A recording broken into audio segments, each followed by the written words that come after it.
আমার সন্তানরা জুলাই আন্দোলন করে এটা হাসিনারে তাড়াইয়া দিছে। আমার ছেলেকে দিয়ে আমি রাজনীতি করাবো না। জুলাই যে ধ্বংসের রাজনীতি, আমি রাজনীতি আমার ছেলেকে দেব না। জুলাই আন্দোলনটা কিন্তু সঠিক ছিল। জুলাই আন্দোলন করে আমাদের কি হলো? রাজনীতি করো, কি ছেলেরা কি করবে না করবে ছেলেরা বুঝবে। ছেলে তো লেখাপড়া করবে, ভালো মানুষ হবে, এইটাই প্রত্যাশা করি। তবে আমার ছেলেকে দিয়ে আমি রাজনীতি করাবো না, এইটা আমার প্রত্যাশা। এই জুলাই যে ধ্বংসের রাজনীতি, আমি রাজনীতি আমার ছেলেকে দেব না। জি, স্বৈর শাসনে তাড়াইয়া দিচ্ছে, স্বৈর শাসনে তাড়াইয়া দিচ্ছে জুলাই। রাজনীতি পাঠাই না পারে, কিন্তু জুলাই আন্দোলনটা কিন্তু সঠিক ছিল, কারণ একটা স্বৈর শাসককে বিদায় করছে। আমার জীবনের ফার্স্ট ভোটটা শেখ হাসিনারে দিছিলাম, বুঝছেন, আর আমার সন্তানরা জুলাই আন্দোলন করে এটা করছে, শেখ হাসিনারে তাড়াইয়া দিছে। না, ছেলেরা রাজনীতি করুক এটা আমি চাই না।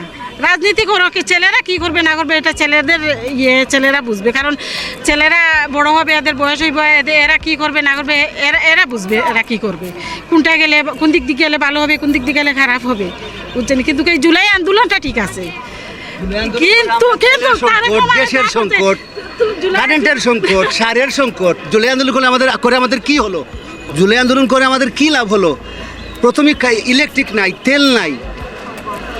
ব্যবসায়ীরা গতকালকে এই যে সমবায় ব্যবসায়ীরা ডিসির সাথে করছে, মিটিং করছে কারেন্টের জন্য, যে আমরা লক্ষ লক্ষ টাকার ঋণ নিয়ে ব্যবসা করতেছি। আমাদের কিন্তু আপনারা এই সারাদিনে 3-4 ঘন্টা কারেন্ট দেন, আমরা ব্যবসা করি। সকাল 9টার সময় এসে দোকান খুলে 7টার সময় বন্ধ করে। প্রত্যেকটা দোকানের পিছনে আছে 1 কোটি 1.5 কোটি টাকার লোন।